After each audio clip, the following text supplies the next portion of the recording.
finansinis klausimas, finansinė gerovė, atkreipkite dėmesį, ne tik sėkmė, bet aš kalbu apie tiesiog gerovę.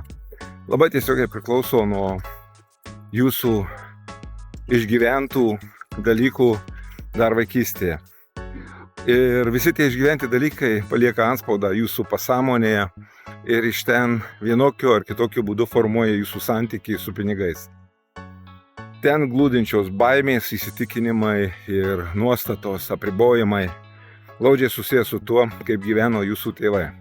Jeigu, tarkim, mama nuolatos kovojo dėl pinigų, turėjo rūpytis ir jauti tą nepriteklių, tai garantija, kad užaugęs jos sūnus ar dukra gali jausti didelį gobšumą pinigams, didelį norą jų turėti ir jis gali tiesiog žmogų pražudyti, nes jis galbūt labai taupys ir niekam neišleis, arba atvirkščiai jis bus perdėtai kaupiantis arba perdėtai siekiantis tų pinigų ir kartais paukojantis šiam tikslui kitus labai svarbius ir būtinus dalykus, tai kaip santykius, turiningą poilsį ir tiesiog harmoningą gyvenimą.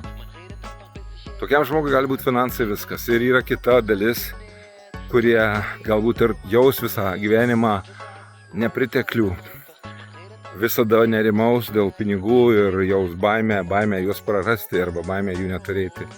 O tai sukurs tokias jų strategijas, kuriuose jie labai sunkiai išgyvens, o gal netgi ir nieko nepasieks. Tai iš vienos pusės gali būti besaikis siekimas, iš kitos pusės tai gali būti nuolatinės baimės, kurios trukdo iš vis ką nors pasiekti šituo finansiniu klausimu.